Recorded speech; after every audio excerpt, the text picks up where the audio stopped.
ஜூலை 27ஆம் தேதி பிரதமர் மோடி தமிழ்நாட்டிற்கு வரவுள்ளதாக தகவல் வெளியாகியிருக்கிறது. 27 மற்றும் 28ஆம் தேதிகளில் அரியலூர், பெரம்பலூர் மற்றும் தஞ்சாவூர் மாவட்டங்களுக்கு பிரதமர் வருகை தர உள்ளதாகவும், கங்கை கொண்ட சோழபுரத்தில் ஆடி திருவாதிரை நிகழ்ச்சியில் பங்கேற்க உள்ளதாகவும் தகவல்கள் தெரிவிக்கின்றன. 75 வயதாகும் தலைவர்கள் அரசியலில் இருந்து ஓய்வு பெற வேண்டும் என RSS தலைவர் மோகன் பகவத் கூறியிருப்பது பிரதமர் மோடியை குறித்துத்தான் என விமர்சித்திருக்கும் காங்கிரஸ், மோகன் பகவத்திற்கும் விரைவில் 75 வயதாக போவதை சுட்டிக்காட்டி கிண்டல் செய்திருக்கிறது. மோடிக்கு வரும் செப்டம்பரில் 75 வயது ஆகும் நிலையில் இதன் அடிப்படையில் அவர் அரசியலில் இருந்து ஓய்வு பெற RSS வற்புறுத்துமா என்ற கேள்வி எழுந்திருக்கிறது. சிறப்பு வாக்காளர் திருத்த பணி என்கிற பெயரில் பீகார் தேர்தலில் வாக்குகளை திருட சதி நடப்பதாக மக்களவை எதிர்க்கட்சித் தலைவர் ராகுல் காந்தி குற்றம் சாட்டியுள்ளார். கடந்த மகாராஷ்டிரா சட்டமன்ற தேர்தலின் போது 1 கோடி வாக்காளர்கள் திடீரென சேர்க்கப்பட்டதாக புகார் தெரிவித்த அவர், இந்திய தேர்தல் ஆணையம் பாஜகவின் ஓர் அணியாகவே மாறிவிட்டதாக கடுமையாக விமர்சித்தார். அகமதாபாத் ஏர் இந்தியா விபத்துக்கு விமானிகளின் செயல்பாடுகளே காரணமாக இருக்கலாம் என விபத்து குறித்த முதற்கட்ட விசாரணை அறிக்கையில் குறிப்பிடப்பட்டுள்ளதாக தெரிகிறது. விமானத்தின் எரிபொருளை கட்டுப்படுத்தும் சுவிட்சுகளை விமானிகள் தவறாக கையாண்டதால் மட்டுமே விபத்து ஏற்பட்டிருக்கலாம் என அதில் தெரிவிக்கப்பட்டுள்ளதாக கூறப்படுகிறது. கார் கண்ணாடியில் ஒட்டப்படாமல் இனி சுங்கச்சாவடியில் கைகளில் எடுத்து காண்பிக்கப்படும் ஃபாஸ்டேகுகள் பிளாக் லிஸ்டில் வைக்கப்படும் என இந்திய தேசிய நெடுஞ்சாலைகள் ஆணையம் அறிவித்திருக்கிறது. ஸ்டிக்கரை எடுத்துக்காட்டும் நபர்களால் போக்குவரத்து நெரிசல் ஏற்படுவது மட்டுமின்றி மின்னணு வசூலிலும் அது தடங்களை ஏற்படுத்துவதாகவும் தெரிவிக்கப்பட்டுள்ளது. உத்தரப்பிரதேச மாநிலம் ஹர்பூரில் பெய்த கனமழை காரணமாக மார்க்கெட் பகுதியில் மழைநீர் குளம் போல தேங்கியது. முழங்கால் அளவு தேங்கி நின்ற மழைநீரால் சாலையில் மேடு பள்ளம் தெரியாமல் வாகனங்கள் ஊர்ந்து சென்றன. சில வாகனங்கள் பழுதானதால் வாகன ஓட்டிகள் தள்ளி செல்லும் நிலைக்கு ஆளாகினர். கேரளாவில் உயர்கல்வித்துறை அமைச்சர் பிந்துவுக்கு எதிராக காங்கிரஸ் மாணவர் அமைப்பினர் போராட்டத்தில் ஈடுபட்டனர். மருத்துவம், பொறியியல், கட்டிடக்கலை ஆகிய படிப்புகளுக்கு கேரளாவில் நடக்கும் கீம் நுழைவுத் தேர்வு விவகாரம் தொடர்பாக அமைச்சரின் காரை மறித்த மாணவர்களை போலீசார் குண்டுகட்டாக தூக்கி சென்று கைது செய்தனர். ஒடிசா மாநிலம் ராயகடா மாவட்டத்தில் உள்ளூர் சம்பிரதாயங்களை மீறி திருமணம் செய்த காதல் ஜோடியை ஏற்காலில் பூட்டி நிலத்தை உழவைத்த கொடூர சம்பவம் அரங்கேறியிருக்கிறது. அத்தோடு அவர்களை மாடுகளைப் போல குச்சியால் அடித்தும் துன்புறுத்தியுள்ளனர். சம்பவ இடத்தில் ஆய்வு செய்த மாவட்ட SP சம்பந்தப்பட்டவர்கள் மீது கடும் நடவடிக்கை எடுக்க உத்தரவிட்டிருக்கிறார். டெல்லியில் டிராவல் ஏஜென்சிக்குள் புகுந்து 2 பேர் மீது சரமாரியாக தாக்குதல் நடத்திய அதிர்ச்சி CCTV காட்சி வெளியாகியுள்ளது. தொழிற்போட்டி காரணமாக முகமூடி அணிந்து கொண்டு கடைக்குள் புகுந்த மர்ம நபர்கள் பெரிய பெரிய கட்டைகளால் கண்மூடித்தனமாக தாக்கினர். இந்த சம்பவம் பற்றி போலீசார் விசாரித்து வருகின்றனர். கர்நாடகா மாநிலம் மைசூரில் குடும்பத்துடன் ஆட்டோவில் சென்ற போக்சோ குற்றவாளியை பாதிக்கப்பட்ட சிறுமியின் குடும்பத்தினர் அரிவாளால் வெட்டிய பரபரப்பு காட்சிகள் வெளியாகியுள்ளன. இதில் படுகாயமடைந்த நபர் மருத்துவமனையில் அனுமதிக்கப்பட்டுள்ள நிலையில் போலீசார் வழக்கு பதிந்து விசாரித்து வருகின்றனர்.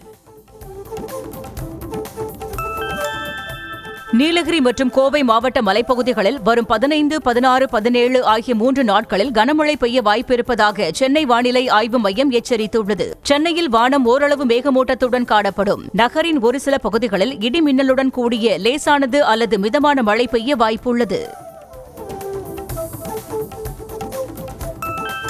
அதிமுக உட்கட்சி விவகாரம் தொடர்பான வழக்கை விசாரித்த உயர்நீதிமன்றம் குடியரசுத் தலைவரை விட தேர்தல் ஆணையம் உயர்வானதா என கோபமாக வினவியது. குடியரசுத் தலைவருக்கே காலக்கெடு நிர்ணயித்துள்ள சூழலில் தேர்தல் ஆணையம் அதைவிட பெரிதா என வினவிய நீதிமன்றம் கால வரம்பை குறிப்பிட்டு ஜூலை 21ஆம் தேதிக்குள் விளக்கம் அளிக்க உத்தரவிட்டது. அதிமுக உட்கட்சி விவகாரம் தொடர்பாக 6 புகார்கள் வந்துள்ளதாக சென்னை உயர்நீதிமன்றத்தில் தேர்தல் ஆணையம் தகவல் தெரிவித்துள்ளது. ஒவ்வொரு புகார் குறித்தும் பரிசீலித்த பின்னர் விரைவில் உட்கட்சி விவகாரத்தில் முடிவுகள் அறிவிக்கப்படும் என்றும் நீதிமன்றத்தில் தேர்தல் ஆணையம் தெரிவித்துள்ளது.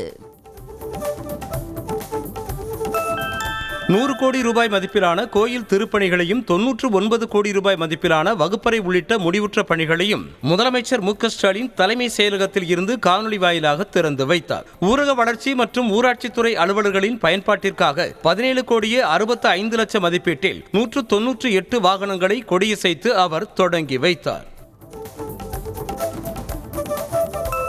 பழனிசாமியும் அதிமுகவும் டெல்லியின் பக்கம் நிற்பதாகவும் தமிழ்நாட்டுடன் நிற்பதில்லை என்றும் முதலமைச்சர் மு.க.ஸ்டாலின் தெரிவித்துள்ளார். உலக மக்கள் தொகை தினத்தையொட்டி சமூக வலைதளங்களில் பதிவிட்டுள்ள அவர், தொகுதி மறுவரையறை என்ற பெயரில் மத்திய அரசு தமிழ்நாட்டை வஞ்சிப்பதாக குற்றம் சாட்டியுள்ளார். அதிமுக ஆட்சி அமைந்தால் மகளிர் உரிமை தொகை மாதம் 1500 ரூபாயாக உயர்த்தி வழங்கப்படும் என கட்சியின் பொதுச் செயலாளர் எடப்பாடி பழனிசாமி வாக்குறுதி கொடுத்திருக்கிறார். விழுப்புரம் மாவட்டம் வானூரில் தொண்டர்கள் மத்தியில் உரையாற்றிய அவர், அமலாக்கத்துறையை கண்டு திமுகவினர் அஞ்சிக் கொண்டிருப்பதாக கடுமையாக விமர்சித்திருக்கிறார். எடப்பாடி பழனிசாமி என அழைப்பதற்கு பதில் பல்டி பழனிசாமி என அழைக்கலாம் என அமைச்சர் சேகர் பாபு சாடினார். சென்னை ராயபுரத்தில் பேட்டியளித்த அவர், முதலில் அறநிலையத்துறை சார்பில் கல்லூரிகளில் தொடங்கக்கூடாது என கூறிய இபிஎஸ் கடுமையான எதிர்ப்புக்கு பின் அரசு சார்பில் கல்லூரிகள் தொடங்கினால் ஏற்புடையதாக இருக்கும் என்று மாற்றி பேசுவதாக விமர்சித்தார். திமுக கூட்டணியில் அனைத்து கட்சிகளும் சந்தோஷம் இல்லாமல் அதிருப்தியில் இருப்பதால் எல்லா கட்சிகளும் வெளியேற வாய்ப்புள்ளதாக அதிமுக முன்னாள் அமைச்சர் ராஜேந்திர பாலாஜி தெரிவித்தார். விருதுநகர் மாவட்டம் சிவகாசியில் பேட்டியளித்த அவர், கூட்டணியில் இருப்பதால் பாஜகவின் பிரச்சனையை அதிமுகவும் பேசவே செய்யும் என உறுதியாக கூறினார்.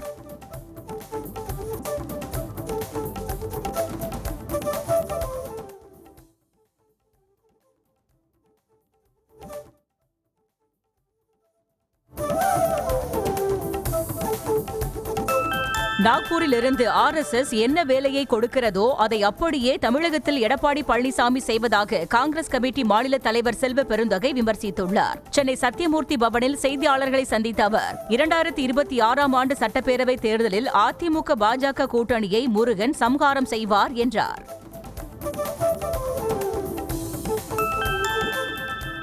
தைலாபுரத்தில் உள்ள தமது வீட்டில் தாம் அமரும் இடத்திற்கு அருகிலேயே ஒட்டு கேட்கும் கருவி பொருத்தப்பட்டிருந்ததாக ராமதாஸ் பரபரப்பு குற்றச்சாட்டை முன்வைத்துள்ளார். விருத்தாச்சலத்தில் செய்தியாளர்களை சந்தித்த அவர், இனிஷியல் போடக்கூடாது என்ற கருத்து யாருக்காக கூறியது என விளக்கமளிக்க மறுத்துவிட்டார். அன்புமணியின் பெயருக்கு பின்னால் தனது பெயரை பயன்படுத்தக்கூடாது என பாமக நிறுவனர் ராமதாஸ் கூறியிருந்த நிலையில் தமக்கு உங்களை தவிர யாரும் இல்லை என அன்புமணி ராமதாஸ் கட்சி தொண்டர்களுக்கு கடிதம் எழுதியிருக்கிறார். ராமதாஸின் பிறந்த நாளான ஜூலை 25ஆம் தேதி முதல் நவம்பர் 1ஆம் தேதி வரை உரிமை மீட்பு பயணம் மேற்கொள்ள இருப்பதாகவும் அன்புமணி கூறியிருக்கிறார். சென்னையில் ஆபரண தங்கத்தின் விலை சவரனுக்கு 440 ரூபாய் அதிரடியாக உயர்ந்திருக்கிறது. தங்கத்தின் விலை கிராமுக்கு 55 ரூபாய் உயர்ந்து 9075 ரூபாய்க்கும், சவரனுக்கு 440 ரூபாய் உயர்ந்து 72,600 ரூபாய்க்கும் விற்பனையாகிறது. வெள்ளியின் விலை கிராமுக்கு 1 ரூபாய் உயர்ந்து 121 ரூபாய்க்கும், கிலோ 1,21,000 விற்பனையாகிறது. சுதந்திர போராட்ட வீரர் மாவீரன் அழகுமுத்துக்கோன் பிறந்த நாளையொட்டி தமிழக அரசு சார்பில் முதலமைச்சர் மு.க.ஸ்டாலின் மரியாதை செலுத்தினார். சென்னை எழும்பூர் ரயில் நிலையம் அருகே உள்ள அவரது திருவுருவ சிலைக்கு முதலமைச்சர் மாலை அணிவித்து மலர் தூவி மரியாதை செலுத்தினார். அமைச்சர்கள் சேகர் பாபு, மா. சுப்பிரமணியன் உள்ளிட்டோரும் மலர் தூவி மரியாதை செலுத்தினர்.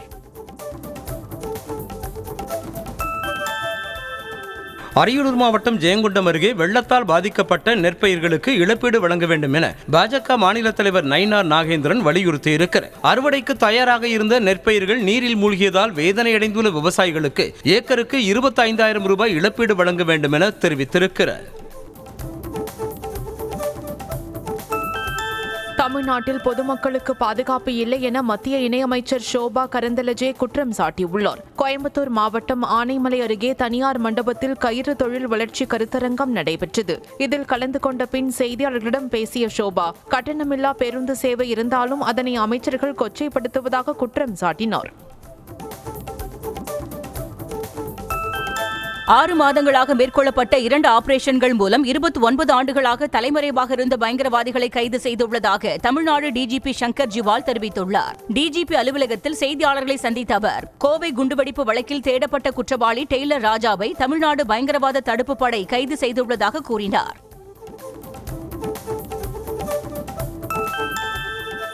திண்டுக்கல்லில் அதிகாரிகளின் கூட்டு சதியுடன் சட்டவிரோத குவாரிகள் செயல்படுகின்றனவா என கேள்வி எழுப்பிய உயர்நீதிமன்ற மதுரை கிளை மாவட்ட ஆட்சியர் நேரில் ஆஜராகி விளக்கம் அளிக்க உத்தரவிட்டுள்ளது. திண்டுக்கல்லில் ஏராளமான சட்டவிரோத குவாரிகள் இருப்பதாக கூறி தொடரப்பட்ட வழக்கில் அதிகாரிகளின் இவ்வாறான செயல் மிகவும் கண்டிக்கத்தக்கது என கருத்து தெரிவித்தது. சென்னை கொளத்தூரில் திருமலா பால் கருவூல மேலாளர் தற்கொலை வழக்கில் சென்னை மாதவரம் குற்றப்பிரிவு ஆய்வாளர் விஜயபாஸ்கர் காத்திருப்போர் பட்டியலுக்கு மாற்றம் செய்யப்பட்டிருக்கிறார். வழக்கை சரியாக கையாளவில்லை என புகார் எழுந்த நிலையில் ஆய்வாளர் மீது சென்னை மாநகர ஆணையாளர் அருண் நடவடிக்கை எடுத்திருக்கிறார்.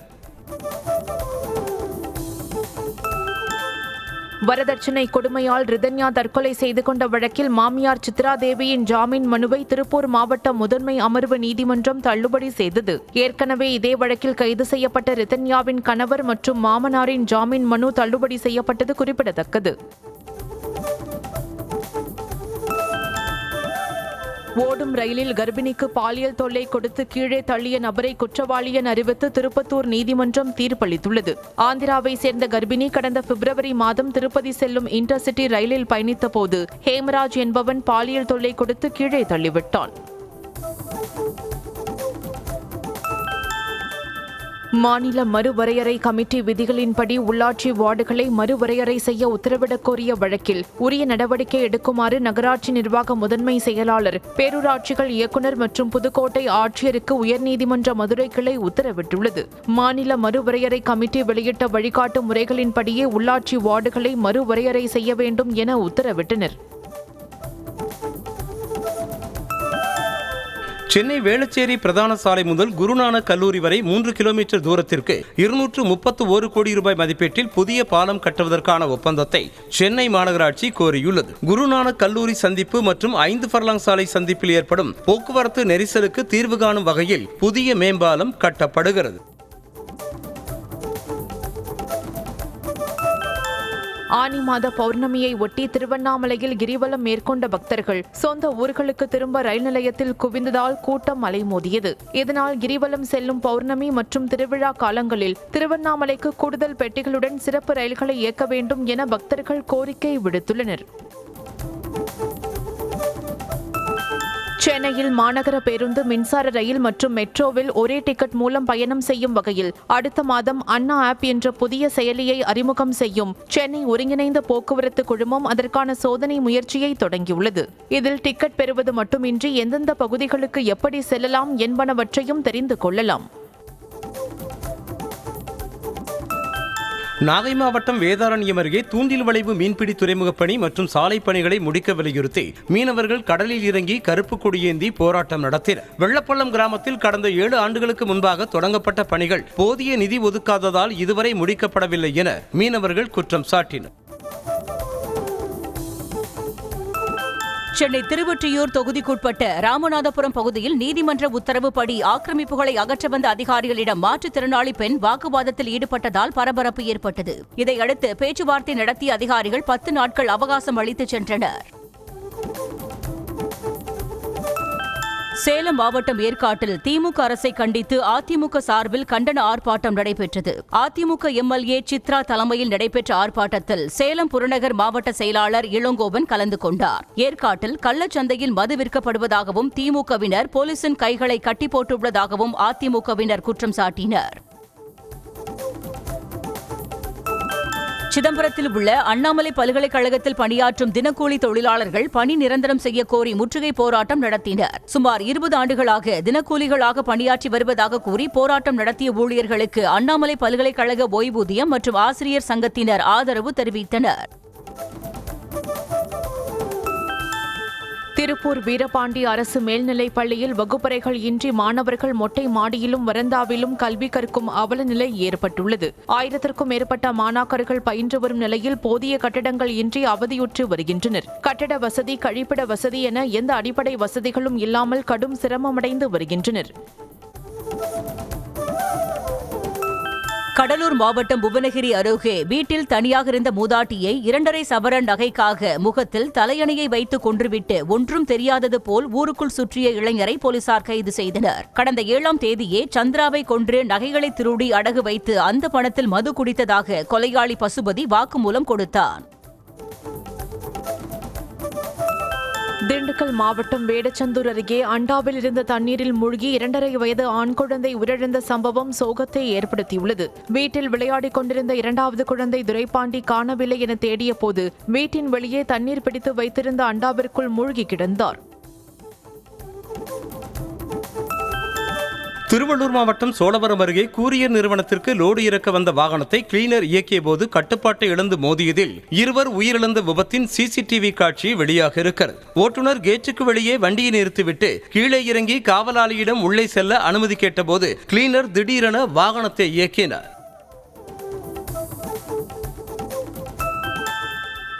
சென்னையை அடுத்த மணலி பொன்னேரி விரைவு சாலையில் அதிக பாரத்தை ஏற்றி சென்ற கண்டெய்னர் கவிழ்ந்து விபத்துக்குள்ளான பதைக்க வைக்கும் காட்சிகள் வெளியாகியுள்ளன. விரைவு சாலையின் வளைவில் லாரி திரும்பும் போது கவிழ்ந்து விபத்துக்குள்ளானதில் கண்ணாடி துண்டுகள் சாலையை ஆக்கிரமித்ததால் போக்குவரத்து பாதிக்கப்பட்டது.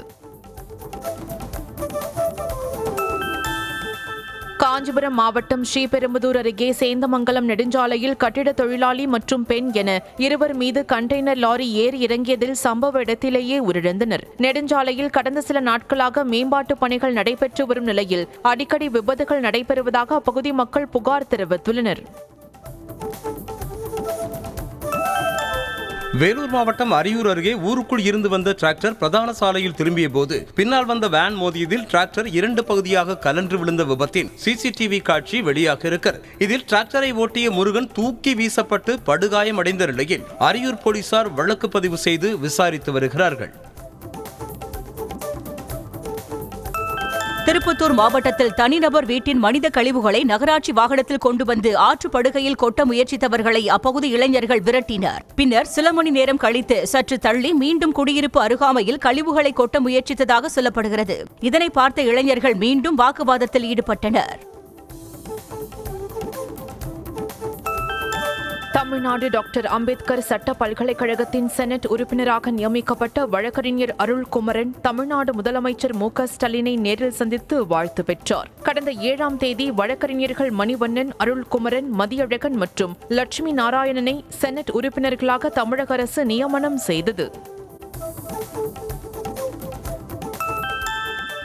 தேனி மாவட்டம் கம்பம் அருகே தெருநாய்கள் அச்சுறுத்தலால் குழந்தைகள் பள்ளிக்கு கூட சென்று வர முடியாத நிலை உள்ளதாக பொதுமக்கள் குற்றம் சாட்டியுள்ளனர். திண்டுக்கல் குமுளி தேசிய நெடுஞ்சாலையில் பஜார் கடை வீதிகளில் சுமார் 20க்கும் மேற்பட்ட நாய்கள் சுற்றித் திரிவதால் பள்ளி குழந்தைகள், பெண்கள், முதியவர்கள் என அனைவரும் சிரமத்திற்கு உள்ளாகின்றனர். சிவகங்கை மாவட்டம் திருப்பத்தூரில் ஒரே நாளில் 8 பேரை தெருநாய் கடித்ததாக நியூஸ் தமிழில் செய்தி வெளியானதன் எதிரொலியாக திருப்பத்தூர் பேரூராட்சி சார்பில் செல்ல பிராணிகளுக்கான இலவச வெறிநாய் தடுப்பூசி முகாம் நடைபெற்றது. இதில் வளர்ப்பு நாய் மற்றும் தெருநாய்களுக்கு தடுப்பூசி போடப்பட்டது. திருச்சி மத்திய சிறையில் அடைக்கப்பட்டிருந்த ஆயுள் தண்டனை கைதி தப்பி ஓடிய நிலையில் அவரை போலீசார் தீவிரமாக தேடி வருகின்றனர். கும்பகோணத்தைச் சேர்ந்த ராஜேந்திரன் போக்சோ வழக்கில் ஆயுள் தண்டனை விதிக்கப்பட்டு 2023 ஜூலையில் திருச்சி மத்திய சிறையில் அடைக்கப்பட்டவர் என்பது குறிப்பிடத்தக்கது. கோவை மாவட்டம் சுல்தான்பேட்டையில் முன்பகை காரணமாக விவசாயியை ஸ்க்ரூ டிரைவரால் குத்தி கொன்றுவிட்டு உள்நோயாளியாக மருத்துவமனையில் பதுங்கிய நபரை போலீசார் கைது செய்தனர். கோழிப்பண்ணை அருகே உறவினர்களோடு திருமலைசாமி நின்று பேசிக் கொண்டிருந்த போது அங்கு வந்த கண்ணப்பன் வாக்குவாதம் செய்து ஸ்க்ரூ டிரைவரால் குத்தி இருக்கிறார். தருமபுரி மாவட்டம் பாப்பிரெட்டிப்பட்டி அருகே பட்டா மாற்றம் செய்ய 10,000 ரூபாய் லஞ்சம் பெற்ற நில அளவையாளரை லஞ்ச ஒழிப்பு போலீசார் கைது செய்தனர். ஆலமரத்துப்பட்டியைச் சேர்ந்த இளையராஜா பட்டா மாறுதலுக்காக நில அளவையாளர் விஜயகுமாரை அணுகிய போது 12,000 ரூபாய் லஞ்சம் கேட்கவே கொடுக்க விரும்பாத இளையராஜா லஞ்ச ஒழிப்பு போலீசில் புகார் அளித்தார். சிவகங்கை மாவட்டம் சிங்கம்புணரியில் சொத்துக்காக முன்னாள் ராணுவ வீரரை அவரது மனைவியே மருமகனை வைத்து தாக்கியதாக புகார் எழுந்துள்ளது. காசியாபிள்ளை நகரைச் சேர்ந்த முன்னாள் ராணுவ வீரர் நஜீர் ராஜாவின் மனைவி மும்தாஜ் தனது மகள் மற்றும் மருமகனுடன் வந்து அவரை தாக்கியதில் அவர் இரத்த கரையுடன் மருத்துவமனையில் அனுமதிக்கப்பட்டார். வேலூர் மாவட்டம் குடியாத்தம் அருகே 1 மாதத்திற்கு முன்பு திருடிய செல்போனை திரும்ப தருவதாக கூறி வரவழைத்து செல்போன் உரிமையாளர் உள்பட 2 கட்டையால் கொடூரமாக தாக்கிவிட்டு தப்பியோடிய கும்பலை போலீசார் தேடி வருகின்றனர். லட்சுமணாபுரம் என்ற பகுதிக்கு சுரேஷ் பாபுவை வரவழைத்த மர்ம கும்பல் செல்போனை கொடுக்காமல் அவரையும் அவரது நண்பரையும் தாக்கிவிட்டு தப்பியோடினர். புதுக்கோட்டை மாவட்டம் ஆலங்குடி அருகே சேதமடைந்து குண்டும் குழியுமாக காணப்படும் கரம்பக்குடி சாலையை சீரமைத்து தரக்கோரி கிராம மக்கள் சாலை மறியலில் ஈடுபட்டனர். போர்க்கால அடிப்படையில் சாலையை சீரமைக்காவிட்டால் வரும் சட்டமன்ற தேர்தலை புறக்கணிக்கப் போவதாகவும் குடும்ப அட்டைகளை அரசிடம் ஒப்படைக்கப் போவதாகவும் எச்சரிக்கை விடுத்துள்ளனர். பெண் தூய்மை பணியாளரை தகாத வார்த்தையால் பேசி குப்பை எடுக்கும் வாகனத்தை பறித்து அராஜகம் செய்த நபர் மீது நடவடிக்கை எடுக்க கோரி திண்டுக்கல் மாவட்டம் அய்யலூர் பேரூராட்சி பெண் தூய்மை பணியாளர்கள் வேலைநிறுத்த போராட்டத்தில் ஈடுபட்டனர். சம்பந்தப்பட்ட நபர் மீது நடவடிக்கை எடுக்கப்படும் என பேரூராட்சி மன்ற தலைவர் உறுதியளித்ததை அடுத்து போராட்டம் கைவிடப்பட்டது. காஞ்சிபுரம் மாவட்டம் உத்திரமேரூர் அருகே தார் பிளான்ட் தொழிற்சாலையில் தீப்பற்றி தார் மளமளவென எரிந்து வானளவு கரும்புகை பரவியது. தகவல் அறிந்து சென்ற தீயணைப்பு வீரர்கள் தீயை அணைக்கும் பணியில் ஈடுபட்டதோடு பொதுமக்களுக்கு மூச்சு திணறல் ஏற்படும் அபாயம் நீடித்ததால் முன்னெச்சரிக்கை நடவடிக்கைகளில் ஈடுபட்டனர். சென்னையை அடுத்த அயனம்பாக்கம் பகுதியில் பழைய பொருட்கள் சேகரிக்கும் குடோனில் தீ விபத்து ஏற்பட்டது. பொன்னியம்மன் நகர் பகுதியில் அப்போலோ மருத்துவமனைக்கு அருகே தனியார் மருத்துவமனைக்கு சொந்தமான இடத்தில் செயல்பட்டு வந்த பழைய இரும்பு பொருட்கள் குடோனில் தீ விபத்து ஏற்பட்டது. உடனடியாக விரைந்த தீயணைப்புத் துறையினர் தீயை கட்டுக்குள் கொண்டு வந்தனர். கேரள மாநிலம் கோதமங்கலத்தில் யானையிடம் சிக்காமல் இருக்க பைக்கை கீழே போட்டுவிட்டு வாகன ஓட்டி தப்பிய சிசிடிவி காட்சி வெளியாகியுள்ளது. இரவில் சாலையில் காட்டு யானை சென்று கொண்டிருந்த போது எதிரே பைக்கில் வந்த வாகன ஓட்டி சுதாரித்து பைக்கை போட்டுவிட்டு உயிர் தப்பினார். உலக புகழ்பெற்ற தாஜ்மஹாலின் பின்பக்கம் ஓடும் யமுனை நதி சாக்கடையாக மாறிவிட்டதையும் அங்கு கடும் துர்நாற்றத்தோடு குப்பை கூடங்கள் குவிந்து கிடப்பதையும் படம் பிடித்து போலந்து நாட்டு பெண் ஒருவர் வெளியிட்ட வீடியோ வேகமாக பரவி வருகிறது. இந்த வீடியோவிற்கு ஆதரவாகவும் எதிர்த்தும் நெட்டிசன்கள் கருத்துக்களை பதிவிட்டு வருகின்றனர். ஆபரேஷன் சிந்தூரின் போது பாகிஸ்தானுக்குள் ஊடுருவி பயங்கரவாதிகளின் 9 தளங்கள் உள்பட மொத்தம் 13 விமான தளங்களை இந்தியா தாக்கியதாக தேசிய பாதுகாப்பு ஆலோசகர் அஜித் தோவல் தெரிவித்தார். எல்லைக்கு அப்பால் இருந்து ஏற்படும் பயங்கரவாத தாக்குதல்களை தவிடுபொடியாக்கும் தொழில்நுட்ப ஆற்றல் இந்தியாவுக்கு உள்ளது என்றார். காங்கிரஸ் மேலிடத்தின் முழு ஆதரவு உள்ளதால் தாம் 5 ஆண்டு காலம் முதலமைச்சராக தொடருவதில் எந்த சிக்கலும் இல்லை என கர்நாடக முதல்வர் சித்தராமையா தெரிவித்துள்ளார். டெல்லியில் செய்தியாளர்களிடம் பேசிய அவர், முதலமைச்சராக தாம் தொடருவதற்கு சோனியா காந்தி, ராகுல் காந்தி உள்ளிட்ட காங்கிரஸ் மேலிடம் முழு அனுமதி அளித்துள்ளதாக கூறினார். உத்தரகாண்ட் மாநிலத்தில் சாலையோரம் நின்றிருந்தவர்கள் மீது மோதிவிட்டு நிற்காமல் சென்ற காரை பொதுமக்கள் வழிமறித்து அடித்து நொறுக்கினர். ஹரித்வாரில் நடைபெற்ற இந்த சம்பவத்தில் காரின் முன்பகுதியை அடித்து சுக்கு நூறாக்கினர். இது தொடர்பாக 3 பேர் கைது செய்யப்பட்டுள்ளனர். மேற்குவங்க மாநிலம் முர்சிதாபாத்தில் விபத்து நிகழ்ந்த பகுதியில் போக்குவரத்தை சரி செய்யும் பணியில் ஈடுபட்டிருந்த காவலர் அதிவேகமாக வந்த லாரி மோதி பரிதாபமாக பலியானார். மோர்கிராம் தேசிய நெடுஞ்சாலையில் லாரி ஒன்று விபத்துக்குள்ளானதால் போக்குவரத்து பாதிக்கப்பட்டது. அதனை காவலர் ராஜ்குமார் சரி செய்து கொண்டிருந்த போது விபத்தில் சிக்கி உயிரிழந்தார்.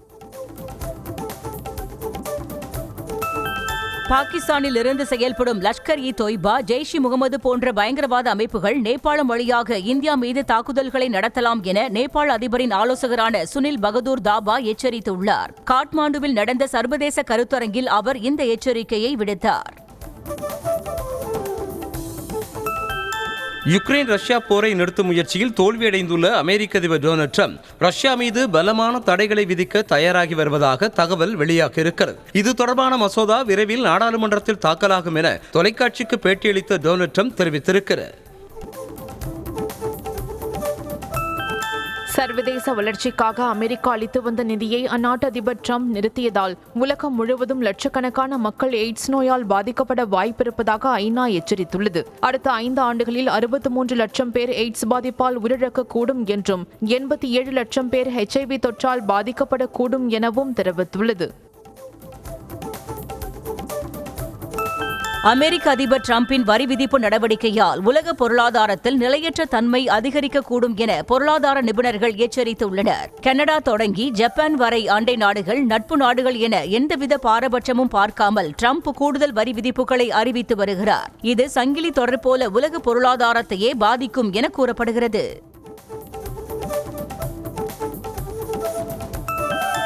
ஜப்பான் மற்றும் அமெரிக்காவுடன் இணைந்து தென்கொரியா சர்வதேச கடல் பகுதியில் கூட்டு போர் பயிற்சியில் ஈடுபட்டது.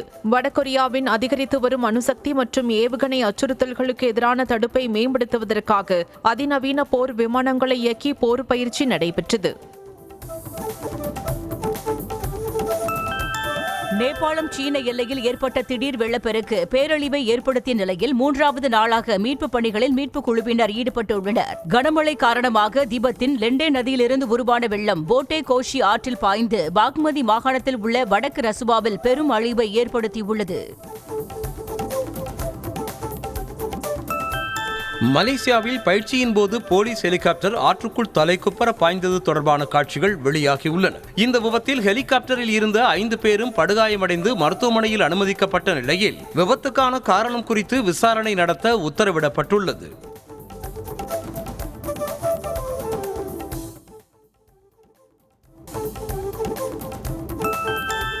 இந்த ஆண்டு மட்டும் இதுவரை 15,000க்கும் அதிகமான ஊழியர்களை வேலை நீக்கம் செய்துள்ள மைக்ரோசாப்ட் நிறுவனம் எஞ்சியிருக்கும் ஊழியர்கள் தங்களது AI திறமைகளை வளர்த்துக் கொள்ள வேண்டும் என உத்தரவிட்டுள்ளது. தொழில் திறன் மற்றும் செயல்பாட்டில் இனி AI தவிர்க்க முடியாத அங்கமாக இருக்கும் என அந்நிறுவனத்தின் டெவலப்பர் பிரிவு தலைவர் ஜூலியா லியூசன் தெரிவித்துள்ளார்.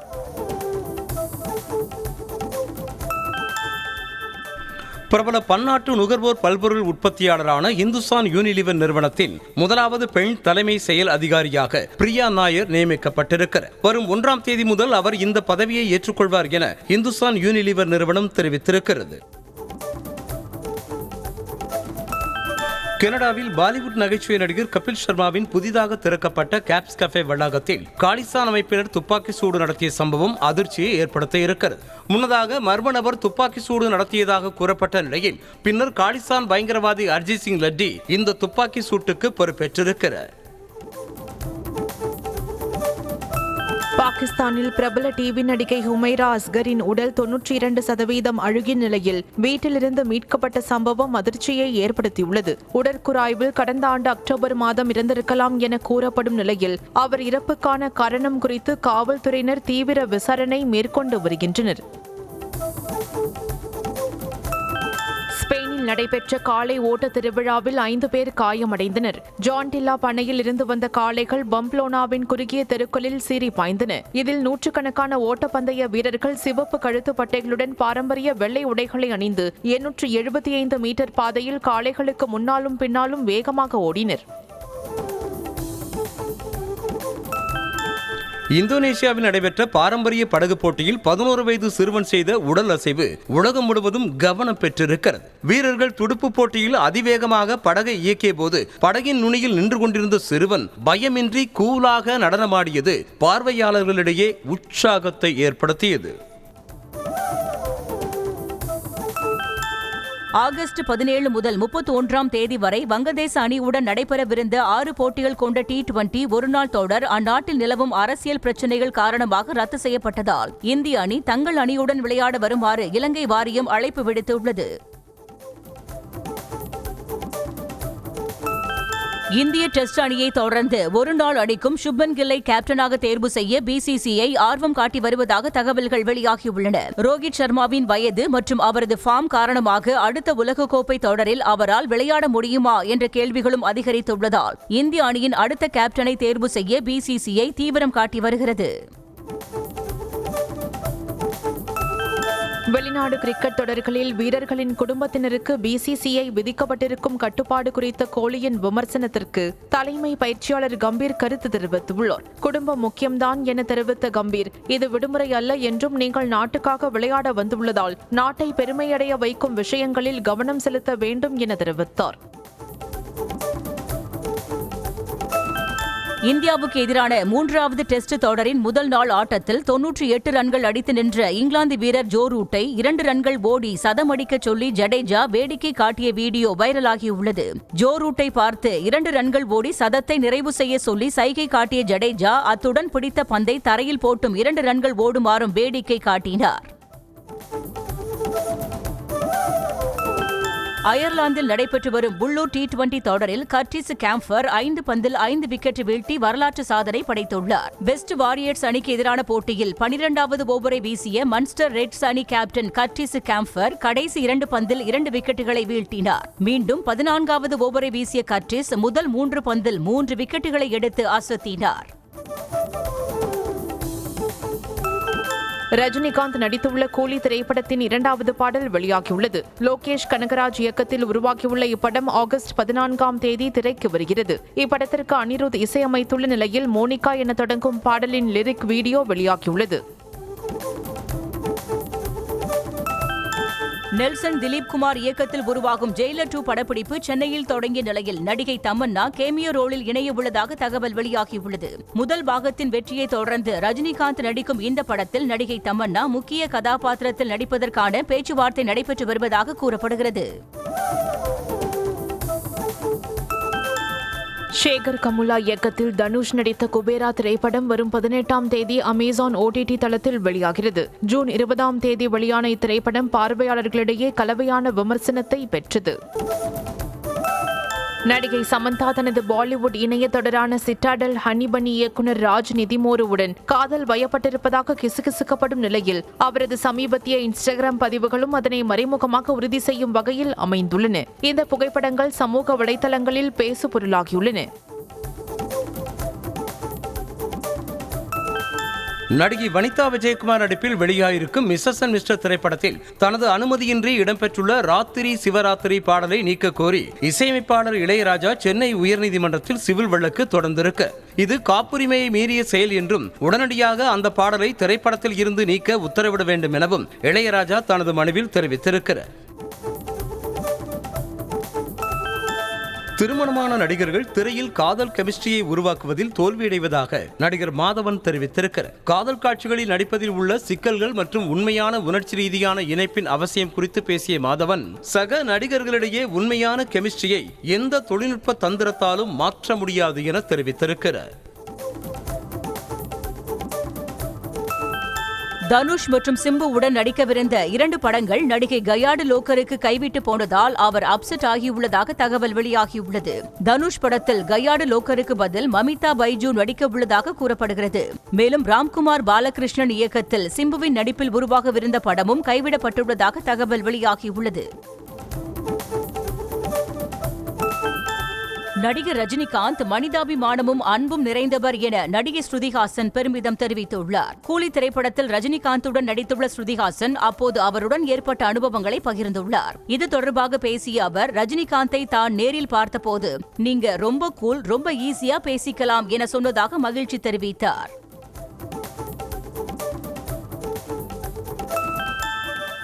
பருத்திவீரன் திரைப்படத்தில் கார்த்தியின் சித்தப்பாவாக நடித்த நடிகர் சரவணனின் சட்டமும் நீதியும் வெப் தொடரின் ட்ரெய்லர் வெளியாகியுள்ளது. 15 வருட இடைவெளிக்கு பிறகு மீண்டும் கதாநாயகனாக சரவணன் நடித்த இந்த தொடர் வரும் 18ஆம் தேதி ZEE5 தளத்தில் வெளியாக உள்ளது.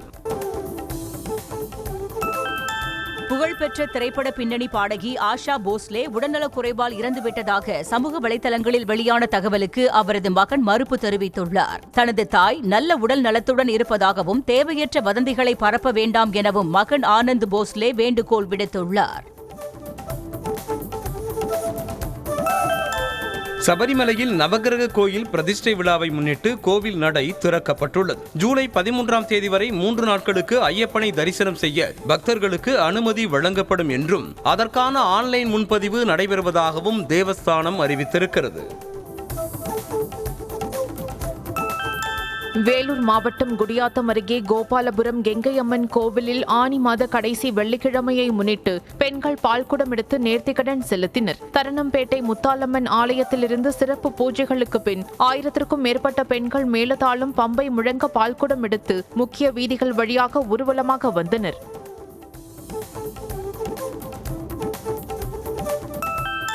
சேலம் மாவட்டம் வாழப்பாடியில் உள்ள வனபத்ரகாளியம்மன் கோவிலில் குடமுழுக்கு விழாவினை ஒட்டி பக்தர்கள் தீர்த்தக்குடம் மற்றும் முளைப்பாரி எடுத்துக்கொண்டு ஊர்வலமாக சென்றனர். வருகின்ற திங்கட்கிழமையன்று குடமுழுக்கு விழா நடைபெறவுள்ள நிலையில் யாகசாலை பூஜைகள் தொடங்கியுள்ளன. உலக பெரும் பணக்காரரான எலான் மஸ்கின் டெஸ்லா கார் நிறுவனம் இந்தியாவில் தனது முதல் ஷோரூமை மும்பையில் வரும் 15ஆம் தேதி திறக்க உள்ளது. மும்பை மேற்கு குர்லா பகுதியில் ஆப்பிள் ஸ்டோர் அருகே 4000 சதுர அடியில் டெஸ்லா நிறுவனத்தின் மையம் அமைக்கப்பட உள்ளது. டெஸ்லாவின் ஷாங்காய் தொழிற்சாலையில் இருந்து 5 ஒய் மாடல் வாகனங்கள் ஏற்கனவே மும்பைக்கு வந்துள்ளதாக தகவல் வெளியாகியுள்ளது.